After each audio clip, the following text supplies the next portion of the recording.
Hello, I'm Doug, and welcome to the Crew of Japan podcast, a weekly podcast where we take you on audio journeys through Japanese culture.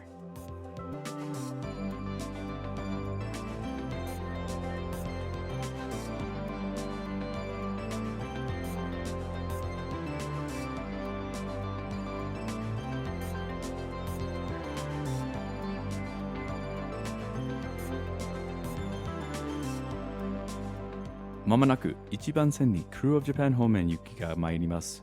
危ないですから、黄色い線までお下がりください。Welcome back to the podcast. If you couldn't guess, today we'll be discussing everything you need to know about Japanese trains. When you go to Japan, you'll most likely be using some kind of train to get around, whether it's within a city like Tokyo or to go across the country. There are many different types of trains that go to different places around Japan. We'll go over what to expect when riding a train, how to know which one to use, and all the etiquette you need to know.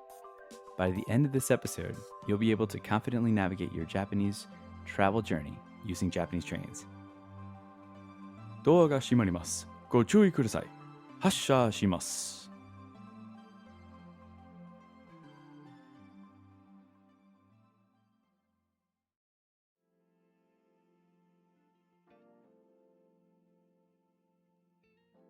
All right, and we are back. Today it's Doug and Jen. Hey, Jen. Hey, Doug. How you doing? Doing good. Ready to talk about some trains. Yeah, all aboard, right? This is it's silly because like we were actually have a few other episodes like lined up and interviews and stuff, but we had to do some logistical things. This is more of a quote unquote filler episode, but it's not filler. It's gonna be great content. Yeah, this I'm is excited important about stuff. this People need to know it. because I feel like our convenient episode started off as filler content, and it was like probably one of the more fun episodes recorded last year. Exactly. So. Exactly. Yeah, so we're going to talk about trains, and it's not going to be like super detailed.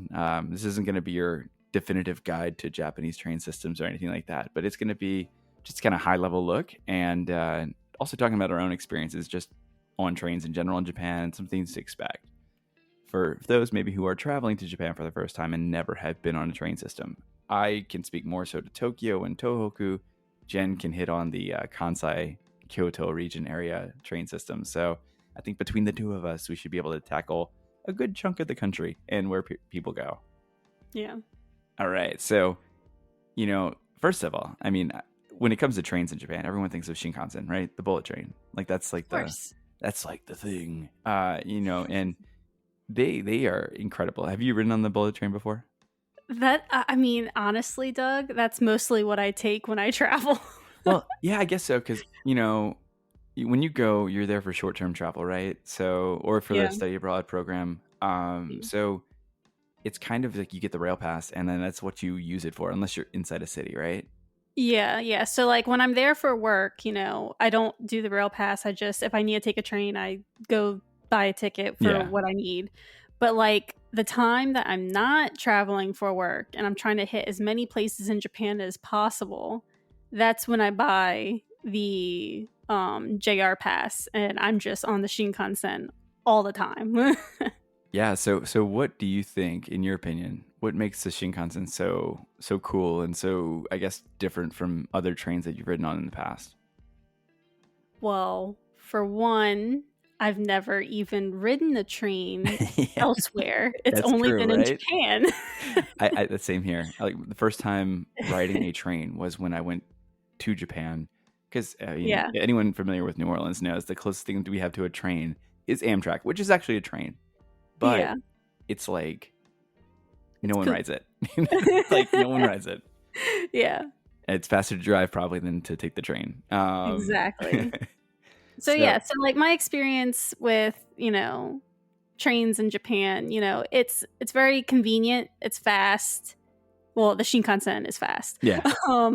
And I feel like Japan tries to make the travel as enjoyable as possible because like if you're not fascinated by like all the foods that you can bring onto the train to really, pick yourself up when you're maybe doing that 1-2 hour trip, if you're not like fascinated with the food, then you're fascinated with the sights. I mean, going through Japan on a Shinkansen, the sights are amazing.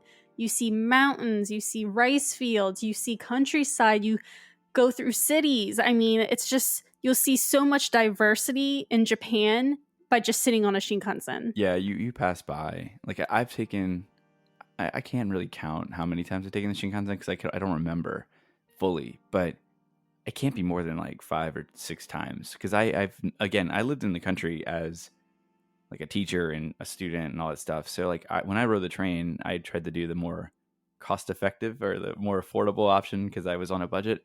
But I did go on a couple trips where I did take the Shinkansen, and yeah, it's so cool because you'll be passing through cities, and then next thing you know, you're in the countryside. And I think one thing a lot of people talk about is the view that you get when you're going from Tokyo to like Kansai or basically anywhere south or west of Tokyo, and you see like Mount Fuji. Like that's like kind of everyone's Yeah. like, I want to sit on the Fuji side of the Shinkansen. Yeah. Yeah, it's such a I really enjoy it. It's such a smooth ride too. That's from what I It remember. is. It's smooth because there's other trains that aren't smooth. But yeah, I really enjoy the trips that I was able to take on the Shinkansen. I wish I could take more, but again, when I was living there, those cheap options weren't really available to me. Like they are when you're traveling as a tourist and you get a JR Rail Pass or something like that, and then it kind of is cost effective to get the Rail Pass and utilize the Shinkansen to get around. Yeah. But I mean, you mentioned the other options too. I mean, and I did as well, I guess technically. But like Shinkansen isn't the only type of train in Japan. You have a lot of local. I mean, train is like the primary, I would say, especially in Tokyo or any big city, but also in like smaller areas too, or more rural areas. The train system is pretty expansive and is the primary means of getting around, I would almost say. A lot of people drive and stuff like that. People who have cars and whatnot would do that, but a lot of people rely on the train system or subway systems. So there's a lot of different trains, types of trains. So you have your locals, you're the ones that stop at every station on Earth. Then you have your rapids, your semi-rapid, semi-express, limited express. So there's different degrees of trains that you can ride. And sometimes I wouldn't say that they either have a marker designation or maybe sometimes there's like a stripe on it or something if it's a rapid versus no, maybe I'm confusing the train lines color because we'll get into that in a second when we're looking at train maps. But they usually have like a little like kind of LED sign where it says like express or local or Yeah, they do. They let you know what train is limited, which one's express. Yeah, that's one thing I think in the beginning. If you don't plan accordingly, if you don't look at a train map and kind of map out your route or your time, it can get a little tricky because you may be needing to go to one station, but that limited express or that express train doesn't stop there. So if you hop on that train, you may end up bypassing your station. So it's really important to pay attention to the types of trains because I know I've made that mistake where I've basically overshot and then had to come back, and it screws everything up. Yeah. And then another thing we mentioned just a second ago is the subways, which I mean are they basically trains, right? Like just underground trains. Yeah, they basically are. I mean, you do this. It's the same process of going on a train to subway, so that's why I kind of like put them together. Yeah. I mean, I know they're different, but I mean they're almost basically the same. And honestly, again, I don't really know too much outside of Tokyo in terms of subways. Did Osaka or Kyoto have subway systems too? Kyoto has subway system, yeah. Osaka does too, I think. Now that I'm pretty sure Osaka does too. Yeah. It's pretty. I mean, if you look at the map, like when you look at the train system in general on Tokyo, I know I walked into the Tokyo Metro train station near the airport when I got on the train for the first time in my life. I looked at it, I'm like, oh my God, what the hell am I going to do? Yeah. And it's I still do that when I'm looking at the damn train map. I feel like that all the time when I go into like stations. I'm just like, what am I looking at and where am I going? What? Where the hell is my station I need to get to? That's like the part of it's like, where's Waldo? And then like I get so like aggravated, I'm just like, I'm gonna ask for help. Yeah. Yeah. And so I mean it's just the subways are pretty neat though, because I feel like you don't see them as much, like because there's a lot of train lines that are visible. You see the train tracks and you don't realize how interwoven that network is underneath the city. And it's pretty incredible. And how those subways also can connect a lot of stations in parts of town, because you take those little paths that lead to your station underneath, and you can basically cut across the town using the subway. Yeah, definitely. But yeah, so I mean that's kind of like a high level look at like the different types of trains in Japan. But the companies actually is another thing that matters, because for the most part, like Japan Railway, JR Line, is the company everyone thinks of when it comes to trains. Like that, when you buy your rail pass, it's pretty much JR. Now other things may be encompassed in that. We'll touch on that later on. But really, JR is kind of like the king. Yeah, you'll most likely always be on a JR line. Yeah. And there's actually a really good podcast, History of Japan podcast, and they did a series on trains and the history of it that went behind the scenes of it. It was really interesting to hear how like everything evolved eventually into JR, because there was a lot of political intrigue and how things were used and how they tried to squash all the competition, basically. Like, and it was crazy. So if you have a second to check that out, it's a pretty good listen. It's like 3 episodes, and each is about 45 minutes long. But if trains float your boat and you're listening to this episode, obviously they might be, then that might be a good listen for you as well. Yeah. But in addition to JR, you have a lot of like private railway companies. For example, just in Tokyo alone, there's a bunch like Tobu, Keisei, Tokyu, Keio. Just a few off the top of my head.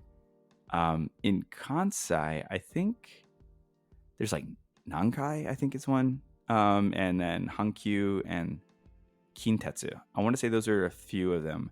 There might be some more, but yeah. Yeah, that sounds right, because I know to get from Kyoto to Nara, I usually take a private railway company.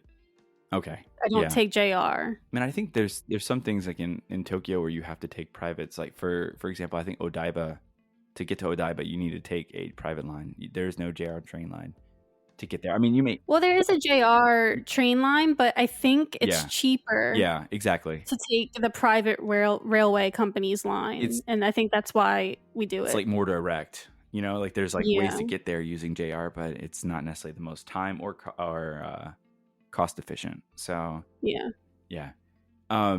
So we talked a lot about the trains and the companies and all that stuff, but the tickets too. We mentioned that getting around with those tickets, you have like your regular tickets you can just go to a little ticket stand and buy. But then there's actually some pretty cool like passes that you can get. I know I use Suica or Pasmo when I go over there. Those are basically like preloaded cards. You can get a card and you can just kind of load the cash on there. That way, when you go into the station, you just tap it and you go right through the gate. And so like if you are intimidated by going to those ticket machines and trying to figure things out, probably going with an IC card is one of the best things in the world. I just recently started using one. And I don't think I will ever go back to just buying regular train tickets. You don't want to go stand in front of the ticket machine and stare at the map and hold up the line for 5 minutes while you're trying to figure out where the hell you're going. No, who would want to do that? Some assholes probably. And what's even better is like the IC cards, you don't just use them for the trains. That's true. You can use them at stores. Yep. You can use them at like vending machines sometimes. Mm-hmm. You can use them for the bus if you want to take a bus somewhere. I mean, it's freaking amazing. Yeah, the Pasmo Suica, I end up using it all the time. It's just vending machines, like, and it's kind of it's kind of a trap, because you're just like, just slap it on there and just buy a drink or buy whatever. And next thing you know, you're like, oh shit, I have to reload my card. Yeah, that's the only problem. You're like, oh man, I already used that much. Yeah. Oh, okay. Well, let me go reload. Especially if you're like planning on taking like a longer train ride, and then you're like, okay, I go touch it on there, and then you realize, oh wait, I only had like 2,000 yen on that. I need 3,000 for this trip. So you have to go reload it, because you don't want to you don't want to be that person that goes up to the stand, slaps down your card, and then it goes and like shuts on the gate doors shut on you, so you can't get out. Yeah, I've definitely been there before and done that. So sad face. Yeah. But we the Suica cards are great though. I mean, if you are going to be someone that, if you live in Japan, obviously you probably already have one. If you travel there frequently, you can get one and then hold on to it for your next trip.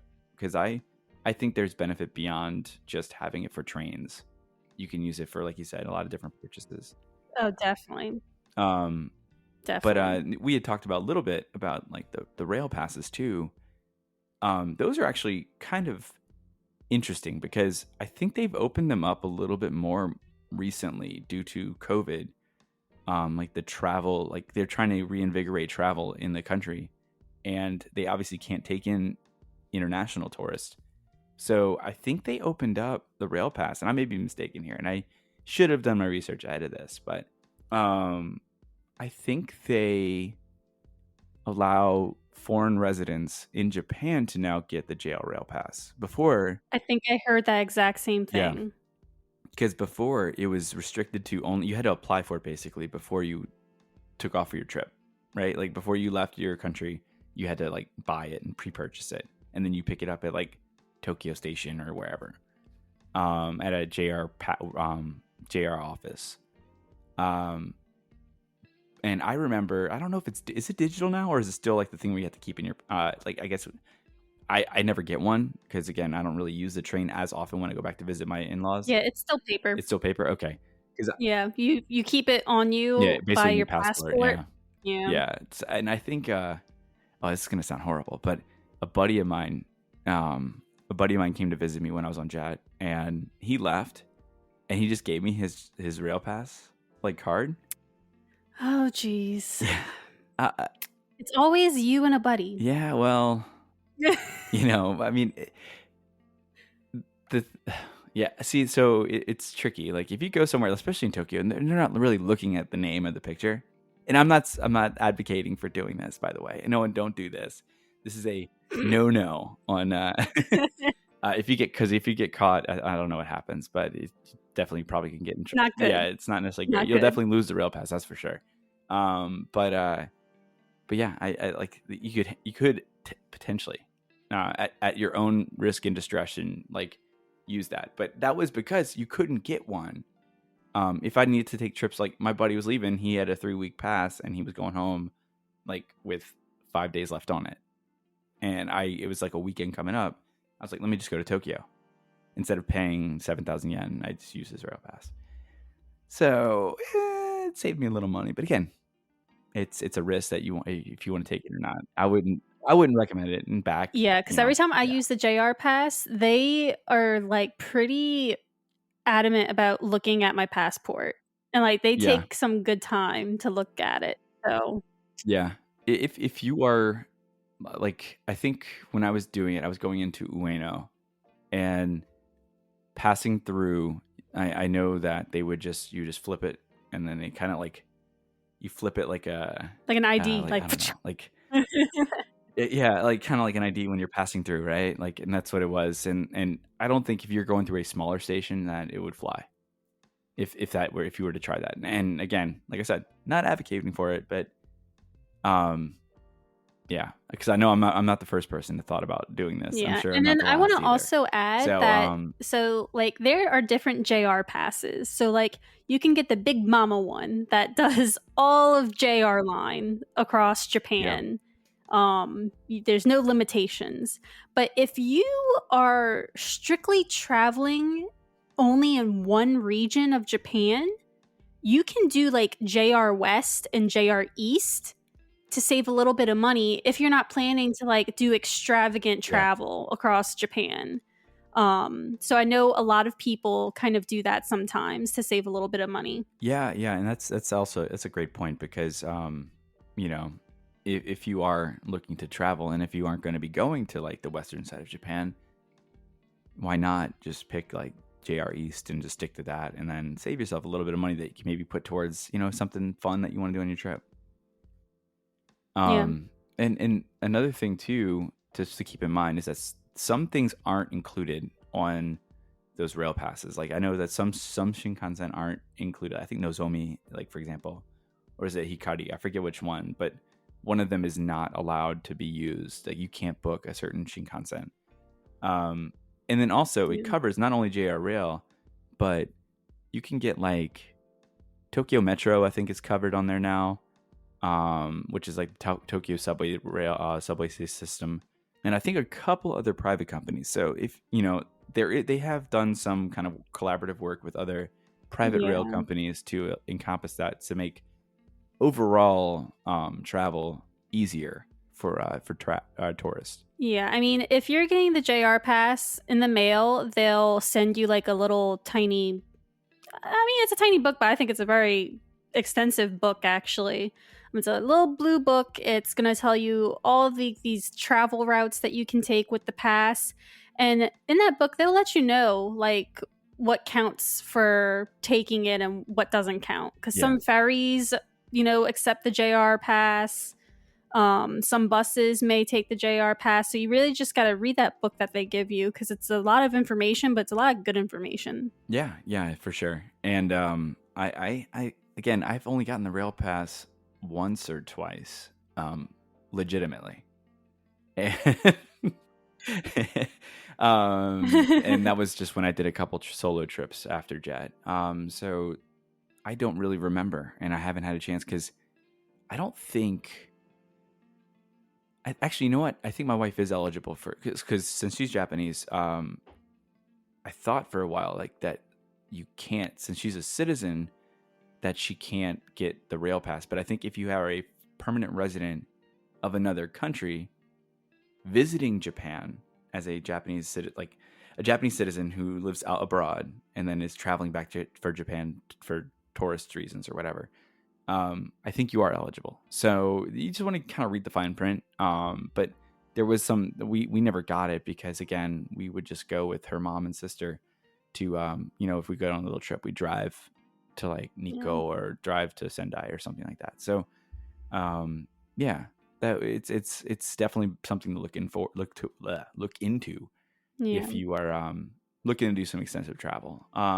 And if you're planning to just like stay within one city, there are city passes available. I've personally never done that. Doug, have you? Neither. No. Okay. No. Yeah, No, neither have I. Yeah, and I mean, when I was doing research for this, because again, we had kind of mapped out this, and we came across the city pass options. They have them for a lot of the major cities, so like Tokyo, Osaka, Kyoto, Fukuoka, Sapporo. More of them than that, but those are just some of them. You just need to kind of look into those options, because if you are planning on staying in one city and your trip is basically built around that one city, you may not need a Shinkansen. You may not need to buy that rail pass, that big rail pass to do what you need to do. These may be more affordable options since you are going to be maybe contained into a smaller area. And then, another thing too, and this is more so geared towards people who live in Japan and do travel. They have some like discount shops. Like you can go online and find discounted tickets, as well as there's another ticket called Seishun Juhachi Kipu, which is it's like a youthful 18 ticket. But you don't need to be youthful, and you don't need to be 18 or younger than 18. You can be any age. But basically, it's a ticket system that's five tickets that you get. And I want to say it's about 10 or 18,000 yen, if I'm not mistaken. At least it was when I got it. But it's basically all you can ride. It's kind of like a JR Rail Pass, but it excludes Shinkansen. It excludes the Shinkansen. I think it excludes Rapids, or maybe Rapids are included and it's Express. One of the two, like the higher end, like the faster options are typically left off. But it's more so for people who are looking to do travel that they want to stop and go like kind of local, and it encourages kind of getting off and getting back on your train stops as you're going along a path. So let's say, for example, I took this to go to I went from, oh god, I don't even remember where I went, but I got it to do some kind of trip, and it allowed me to really just kind of take side trips. Like if I saw something I wanted to go see at another station, I could do that, get in and get off. And it's like one day, like one ticket is one day. So you basically have one ticket for one day, 5 tickets, and they don't need to be used consecutively. So you can use one today and then one a week later, but there is a window when it has to be used. So double check those details. I want to say it's sometime between March, beginning of March, and middle to end of April. So it's during like kind of like spring holidays, like for students. Because again, this is typically geared towards younger people who are doing travel but are trying to travel on a budget. So it allows them to travel the country and kind of get around without actually, having to break the bank. So just another option there, because I thought that was pretty cool to have, especially since JR Rail Pass wasn't available to me. This was kind of the next best thing. So, that's, again, we've talked tickets, we talked trains, but now it's like, how do you find your train? Like, you get into a station, and anyone who has gone to Japan for the first time, you walk out of Haneda or you walk out of Narita, and there's only like a couple options train-wise to choose from. But that'll bring you into, at least, again, I speak from a Tokyo perspective because that's the only place I've flown into. Then you take that train from Narita or Haneda to Shinagawa or to Ueno or Nishinipori or wherever.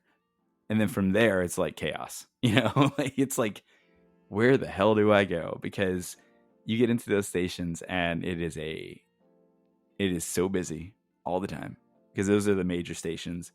Get a lot of traffic, and it's just like, how do you get around in their station? Yeah, pretty much like, how do you do anything? yeah. So that's if you're coming from the airport, and I kind of skipped over a section that I kind of want to go back to. When it comes to buying tickets, we kind of touched on this already, and that's kind of why I skipped it. But when it comes to buying tickets, you can go up to those little kiosks. So you walk into a station. They have like kiosks where you can go and kind of punch in. Like, it's usually just say like how many people are traveling, how many tickets do you want, and then is it like adult or child, and then you can go and select. But again, you need to look at the little map up there on the wall, and you got to figure out. So I would definitely say if you are going to buy a ticket, don't go up to the kiosk to buy your ticket first. Stand back, look at the map and study it and figure out where you want to go first, and then kind of walk your way up once you are confident enough in knowing that, okay, I'm putting enough money onto my ticket to get me where I need to go. So that's a like kind of primary. That's my experience really when I go buy tickets, because I don't want to be that guy that kind of holds up the line by like I'm trying to figure out where the hell to go. Yeah, that's why I'm a coward and I buy a ticket at the ticket counter. Yeah. Well, it's easier because you can just go up to the person and say, and just point to the name on the map. Yeah, and like or they say, know I need to English, go so it's to... like, that's great. Like, just give me a ticket to what I want to do, and we're done. That's it. Yeah, and one good thing is that maybe you don't know exactly where you want to go, or how much you need to pay. But if you can get to the area, there's because a lot of times there'll be like 2 or 3 stations in a row that they cost the same. So you could buy one ticket, and then it may be you bought for the one station further out, but then you want to get off at the one before it. You can do that. You can purchase that ticket. So it's pretty cool. And then if you underbuy, so let's say you buy a ticket and then you misread the map and oh shit, you need 50 yen more to get out. Before you exit, there's a little stand there where you can kind of load a little bit more cash onto your ticket. So that way, and then it'll spit out a new ticket for you, so that way you can slide it through. So it's okay if you underpay initially, as long as you don't try to just gaijin smash through the little things after, and just like they start to close on you, just keep pushing through. Don't do that. I know some people have, and especially if you're not used to train systems or trains, you may not be. You may be like, "Why is this door closed on me?" And just keep going. Like, you're just not used to it.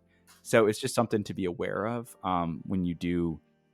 Those are types of things to expect, or maybe not expect, but just be aware of when you have an issue with your ticket and there's a price discrepancy. And then of course, like if you're trying to get the JR Pass or an IC card, you can get those in advance online and pick them up when you're in Japan at a station. All you have to do is just show them proof that you went online and paid for it and all that other good stuff. So that's kind of a way to kind of get around the hassle of buying tickets if that's part of your travel plans. Yeah. So one thing though, be careful with the name that you get put on your Pasmo or Suica card, because my mother-in-law bought one from myself and for my wife to use. Like, they bought it in advance for us, but Oh on the boy. back of it they put her name. And then I took an express train where the express trains, they tend to, they check your ticket when you're in your seat, especially if you're in a reserved seating section or an unreserved seating section. Regardless, they check your train ticket. They checked my the guy was thank God I could speak a little bit of Japanese to get myself out of this. But the guy looked at my ticket. He's like, this isn't your name. Did you steal this card? Like, basically, he politely asked me if it was my ticket or my card, and I had to explain that it was like my mother-in-law's card that she bought for me. And I was just visiting for a couple of weeks, and I was like, do you want me to call her and get her on the phone? I could do that.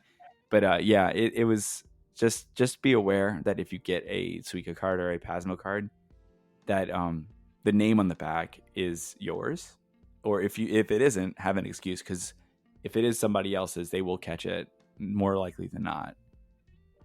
So but yeah, those, but I highly advocate, like you said, advocate for those Suica cards and whatnot, just because it's so much easier than going up and buying a ticket every time you go to a station. It's a pain in the ass, especially the really busy stations, because there's just lines for the ticket queues, and yeah, it's just too much sometimes. But back to finding your train. Once you get through that gate, there's going to be a bunch of like schedules, like, hey, this train's leaving on this platform at this time, blah, blah, blah, blah, blah. You'll see a bunch of those regardless. And there may be schedules depending on where you are. If you're in a big station, I mean, they may have a bunch of different areas where schedules are, because they have a lot of trains passing through. So you need to be aware where you can find that information. Again, ideally, you plan out your map, plan out your trip ahead of time. And a lot of the times, those apps that you can use to schedule or look up your train schedules have what platform your train's leaving from at what time. Yeah. So you might know already. And then once you get through the gate, all you need to do is look for your platform number. And one good thing too is when you look at your train map in the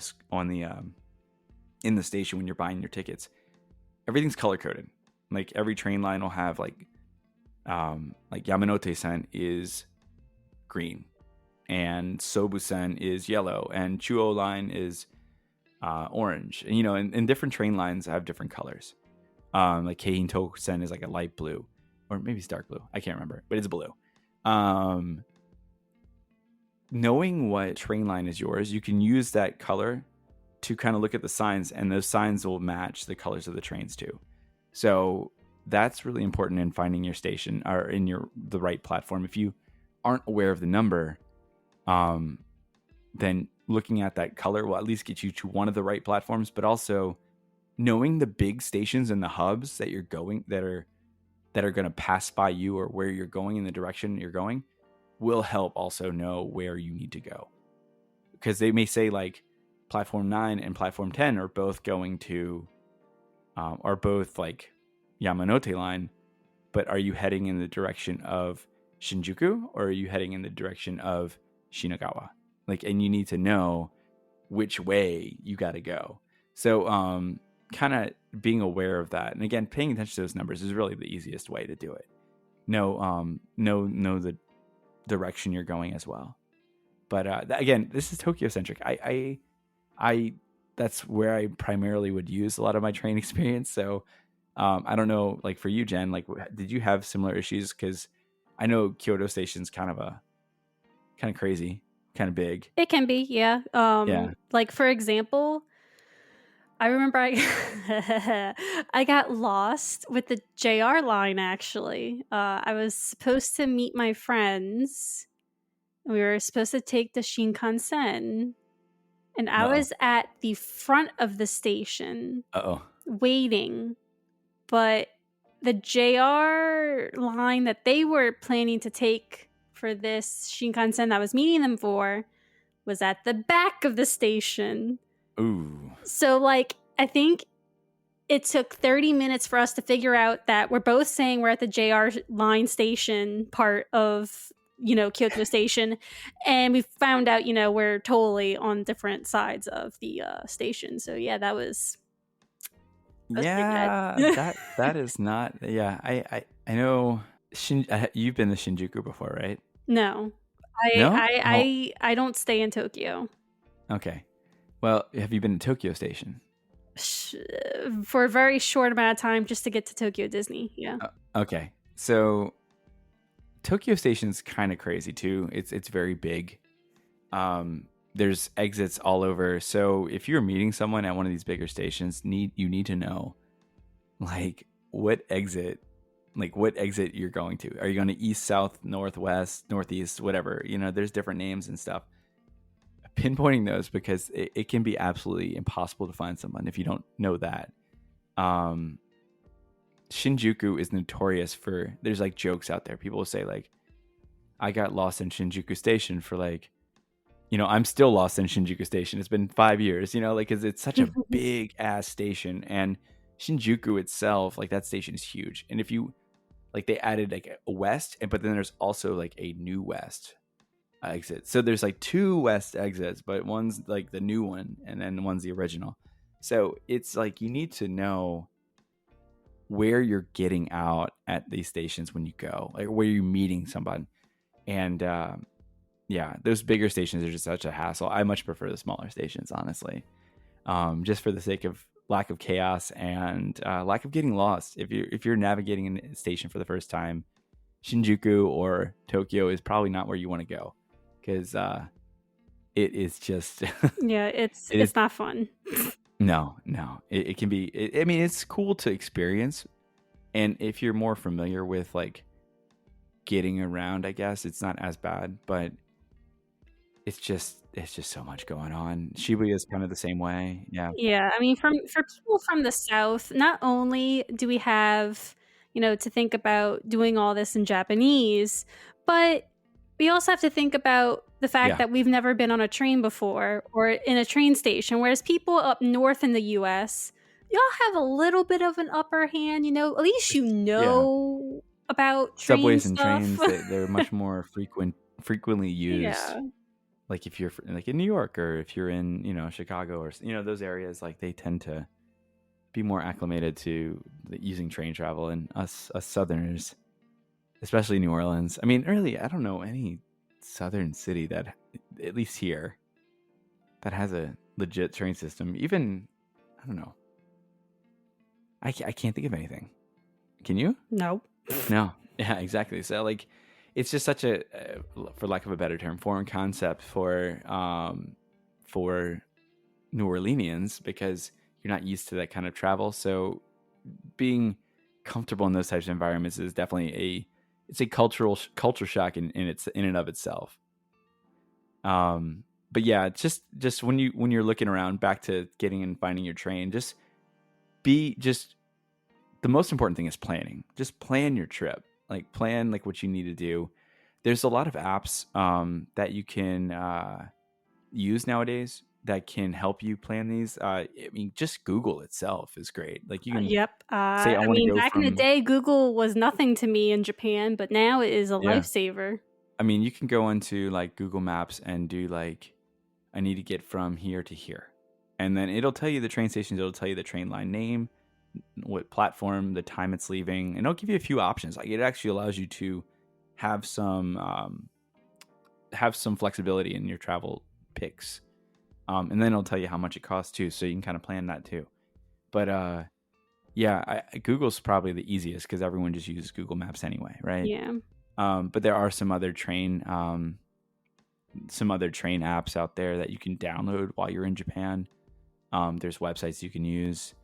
But yeah, I just knowing that and being able to plan for your travel is very important. Because otherwise you're just going to get lost and you're going to be like wandering around. There was, it's reminding me of Shinjuku. It has nothing to do with trains, but My friend remember the bike friend that I mentioned a few podcasts ago. One other time while we were in Shinjuku, we bumped into a kid who's probably like 15, 16 years old, who was traveling with his family, but he got lost.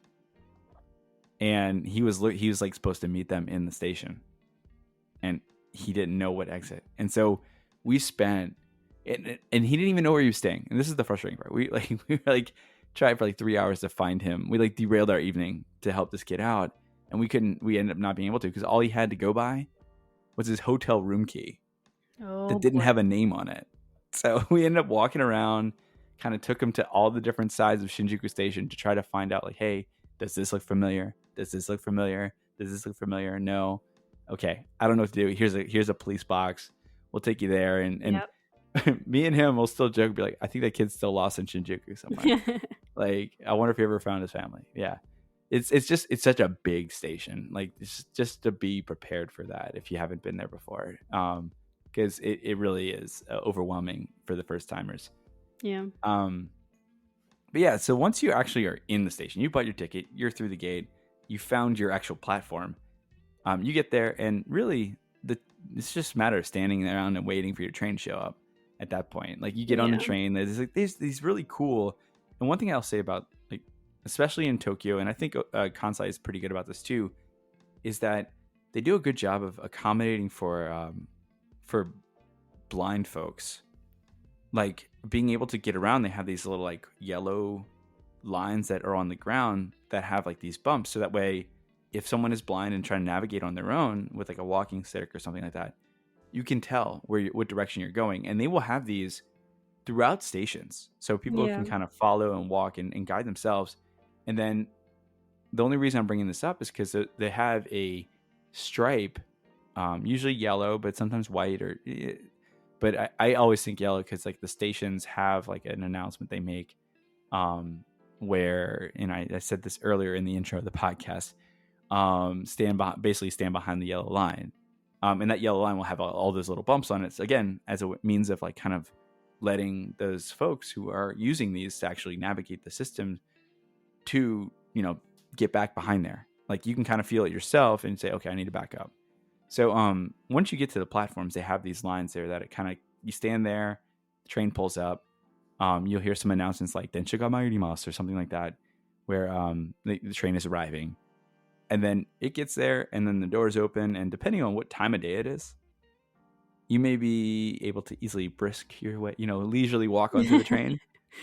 Or if it's rush hour in Tokyo, let or the stampede in come Osaka, out first. Like, you need to stand to the outside of the doors. Yeah. Don't stand in front of the door. Don't wait right in front of the door, because people got to get off the train first. And this is kind of like a courtesy thing on top of just common sense. Get out of the way so people can get off, so that way you can get on.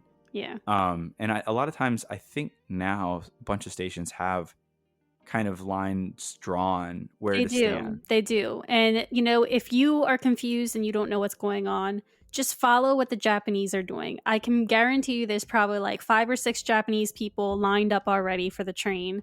Stand behind one of them and just do what they do. just mimic. Just do. Worst case scenario, you're getting on the, just follow them onto the train.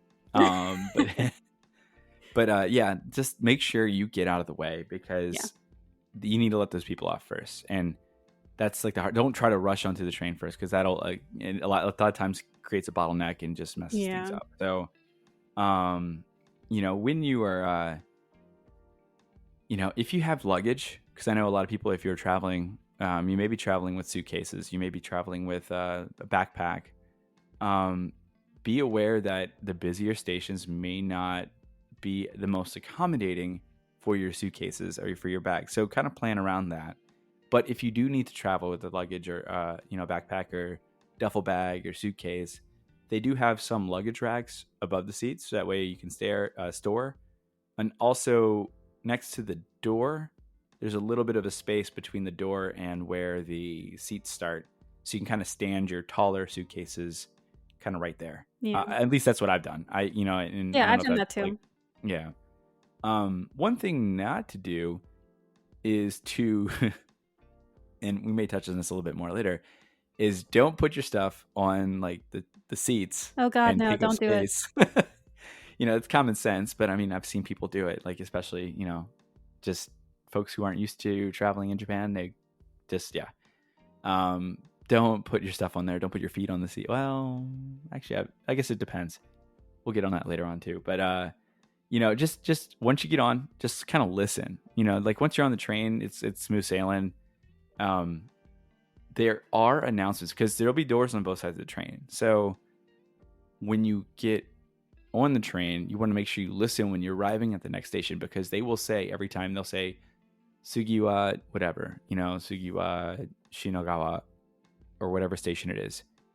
And then they're going to say like, the door on the right or the door on the left is going to open. And you want to listen to that, because if you need to get off, again, remember, people are letting the train riders off first.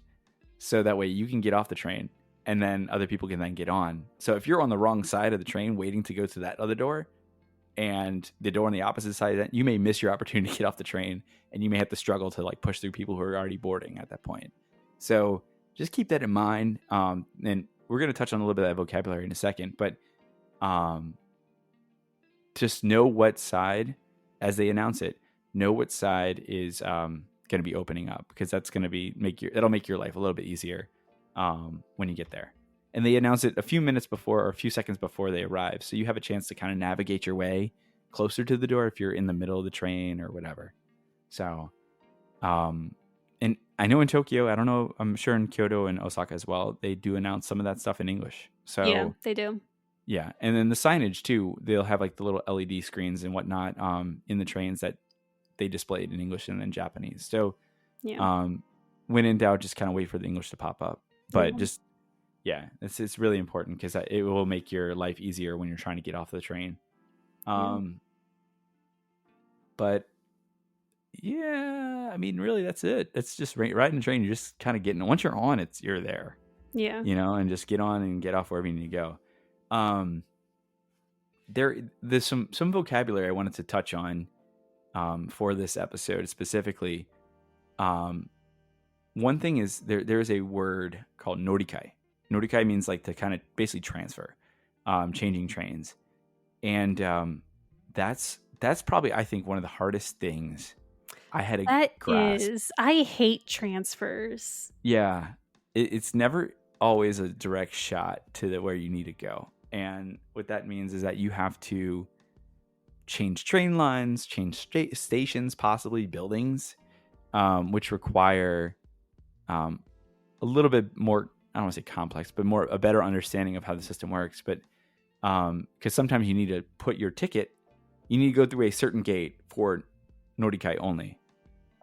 And I don't know if you've ever been through those before, Jen, but like it's like they'll have the regular exit gates, but then they'll have one that's kind of like different. There's like a different color to it, and there's like kind of like color on the floor, like where where your walking path is, that says like Norikai on it. So it kind of lets you know, but you put your ticket in there and it spits it back out, so you need to take it, so that way it kind of processes that. And this is mostly when you have to change like train companies. Like if you're going from JR to a Toei or something else, or JR to Tokyo Metro, it's sometimes you need to do that. So I feel like that's probably one of the more complex parts of like going through these train systems, especially if you're not used to it. It's just understanding how those transfers work.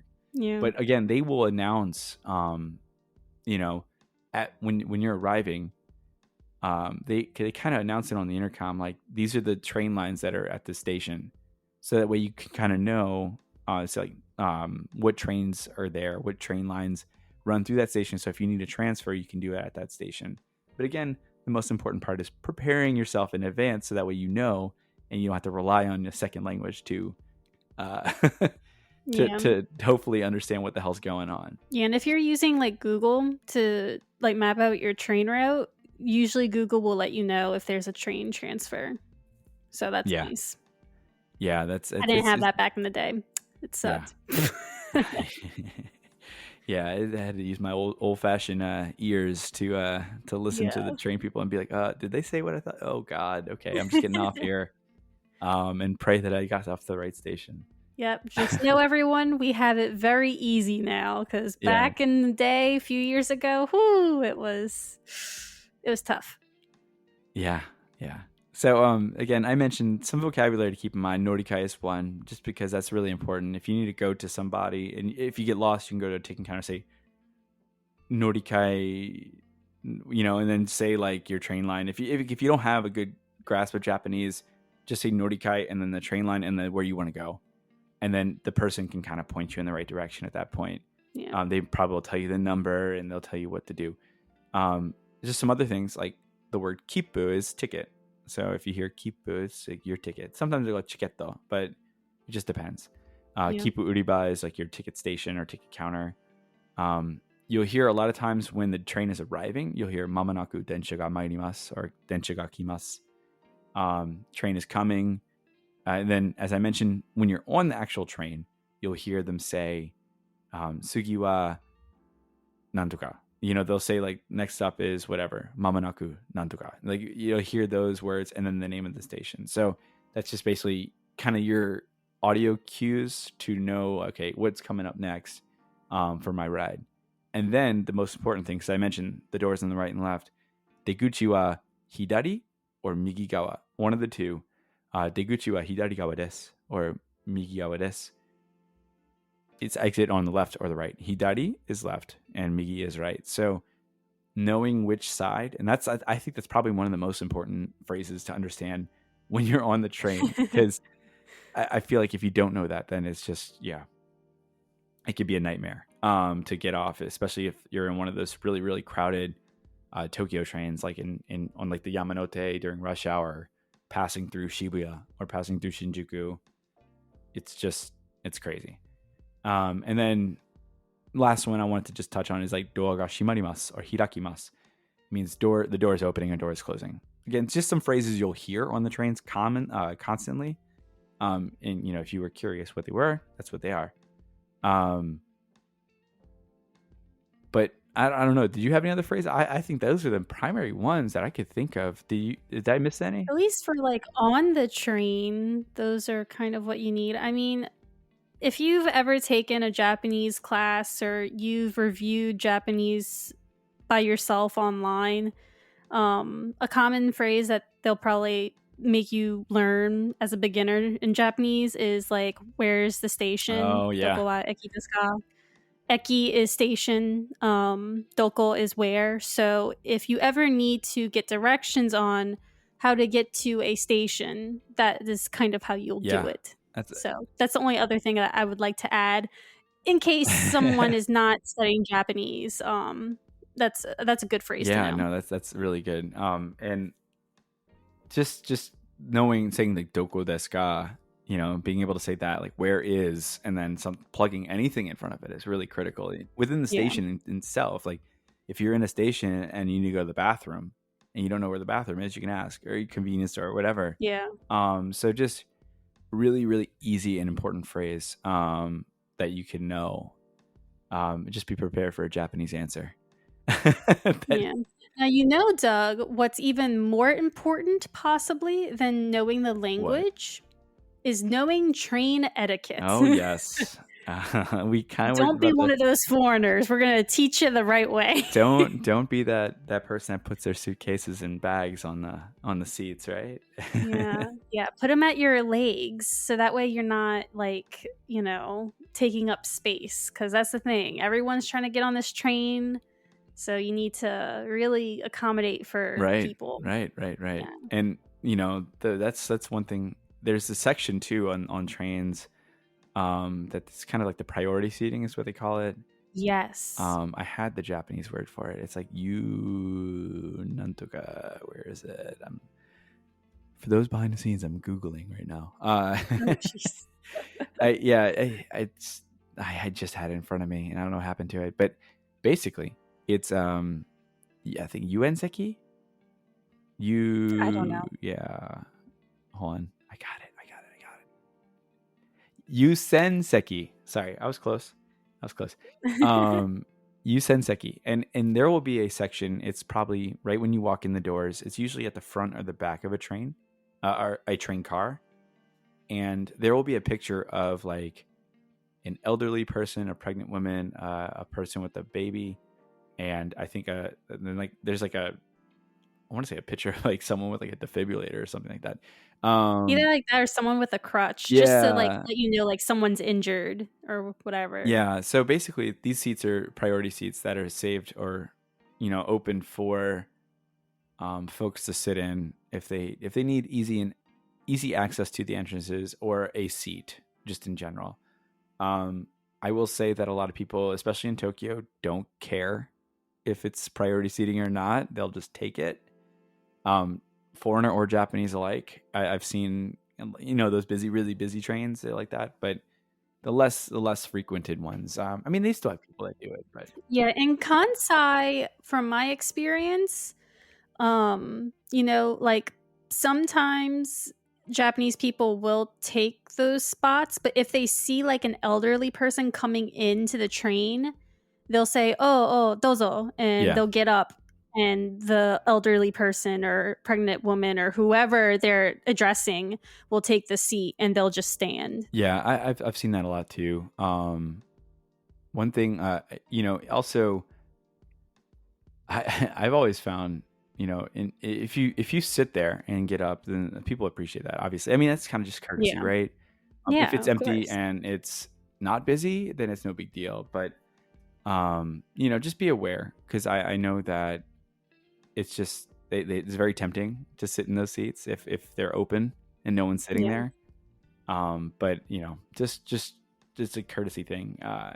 It's a bad look for foreigners, I guess, if you don't follow the rules, right? So, Yeah. um, the other thing too, I've it's not really a etiquette, but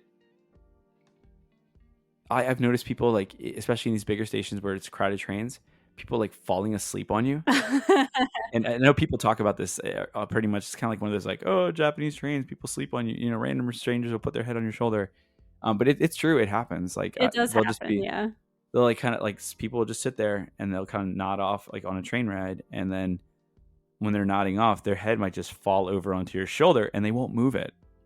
Like I've had people just kind of do that, and I'm like, hi. And it's Yeah. usually some like stanky ass like salaryman dude. It smells like easy like quick made coffee and cigarettes. Like, it's just like ugh.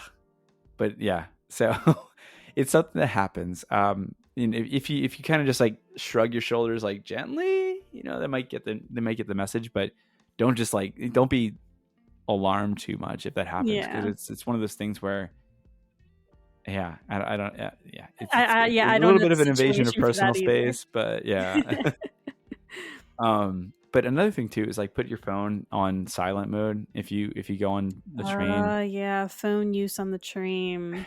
Don't be an Guys. asshole and talk loud too. Like that's the other thing too, is like phone, you can use your phone, it's no big deal. Like Yeah. but like just Like you can don't. use text messaging or line, or you can even like read manga on your phone. That's not a problem. But like silence your phone. Like don't Yeah. let it like ring. Don't let it like don't blare your music on the train. You can use it in a non-silent way, but you really shouldn't answer your phone while on the train. And Yeah. if you're traveling with friends, it's kind of like the same thing. So like if you're traveling with a friend, I know it's like probably very hard, but try not to talk too loud. Yeah. Um, Talking's okay, but it's just yeah, just don't being like be don't obnoxious about it. yeah. Yeah, and again, as a foreigner on a train, you're already going to stand out, but if you're Yeah. talking loudly, it's just even more so And you'll know because just like the train is quiet and you're literally the only one talking. yeah. It's very awkward. Yeah. Yeah, and it's just one of those things. Just I mean, these are like courtesy things that we're talking about here, but that honestly can be applied anywhere. But Yeah. just even more so since it's something that's called out on those train lines, or commonly you'll see stickers on the train saying like "Turn your phone silent," like "Don't talk loud," things like that. Yeah. So just things to be cognizant about. And earlier I said don't put your feet and stuff on the seats. Now I will say, like, when you get out onto rural train lines and whatnot, like when I would take the train from the local train from where I used to live in Yumoto to Tokyo, I'd have a transfer in Mito or Hitachi or something like that. And a lot of times those trains were empty for a good portion, especially if I'm traveling at like a non-peak hour.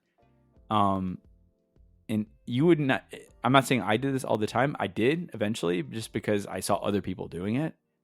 But you don't be surprised if you saw like people like sprawled out, like taking a nap on the chain line chairs. Like I saw people doing that all the time. I'm not saying it's necessarily the right thing to do, but it was something I noticed on the less frequented rural train lines that people did. But just if you do put your feet on the seat, take your shoes off. Don't put your shoes on the chairs. Don't be a jerk. Yeah. Or just, I mean, don't put your feet on the chairs either. But if you need to take a rest, because I mean, some of those people probably that were on those trains that were doing that were hungover and just passed out. So I mean, that's probably why they weren't really in the right mindset of how to properly function on a train in the morning. But yeah. But that's just some common train etiquette. I don't think there's. I mean, that's just. Don't be a jerk. Yeah. Don't be a jerk.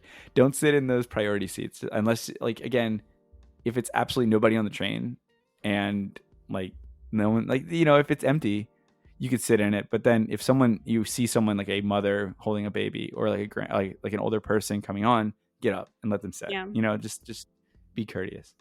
But yeah, I mean, that's kind of like it on trains. I mean, trains are navigating the train system there is great. I mean, it's really what the network, it's the fiber, it's the thing that connects the country, in my opinion, traveling wise. You can get from pretty much point A of the top point to the bottom point through train. Now, not completely, but using train lines. So it's really like kind of the circulatory system of Japan. Yep. So we supplied you with all this information. Now it's your turn on your next travel to Japan to utilize what we taught you and, do more research if you're curious about trains in Japan, and really just prepare yourself. And hopefully you'll have a really good time traveling through Japan. Yeah. And just enjoy yourself on your trips and stuff. And trains, I will say that this train system in Japan is probably one of the coolest aspects of my traveling over there. Like just being able to navigate that train system and how interconnected it is and how convenient it is once you understand how to navigate it. So it's really cool once you do figure it out and being able to get around the cities and knowing how to get from point A to point B. One other etiquette piece, I just thought of this. Eating is kind of taboo. Yeah, I didn't know whether to add that or not because I don't know. Like I've seen so many people. It can be. I've seen so many people like say you can, as long as it's not like super smelly food, or I don't know. Yeah. So it's really hard to. It's a little taboo, but no one's gonna like crap on you for it. So if you did it, I when I go on longer trips, I would grab a little like convenience store bag of like snacks or onigiri or something and have something to munch on. But I want to say it's not as it's more it's not as etiquette, like it's not right in terms of like what you should do, but it's more, I guess it's kind of shifted a little bit. I don't know, but a lot of people do it, so I wouldn't really worry about it too much if you're hungry. So grab your snack. Yeah, I would just be precautious on like, does that food smell? Would it disturb anyone else? Okay, maybe I shouldn't eat it. Maybe I should wait till I get off the train. It's probably a good idea. If it's gonna stink, then don't do it. But if it's just like a box snack or something, yeah, you're good. But yeah, that's it. That's what we got on trains. There's so many other things we could have talked about in terms of trains that some of them, that stories and whatnot are just kind of silly. So I don't know. Like go and have your own adventure. Catch a first train or a last train and get squeezed in by one of those guys that shove you in there. That's happened to me a couple times. Try not to suffocate. But really go enjoy the train system when you're traveling, and hopefully we can travel soon. I mean, God, I hope so. Hopefully. Yeah. Anyway, that's going to be all for today. Thanks, Jen, for joining me for a fun talk on trains. No problem. Love talking about random stuff from Japan. That's always the fun ones.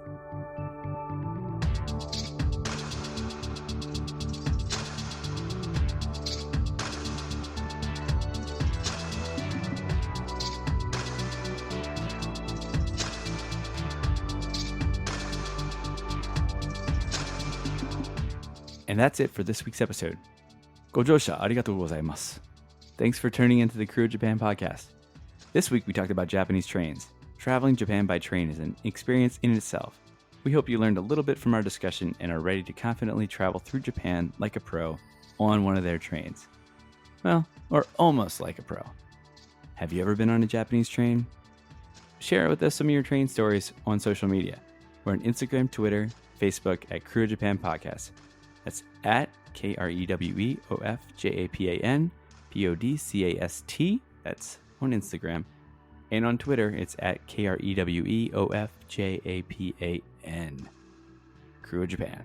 While you're there, give us a share, give us a like, give us a retweet, whatever one of those social media platforms does. Follow us. Let your friends know. Subscribe. Do what you got to do. We'll keep doing what we got to do. That's it for today. Until next time.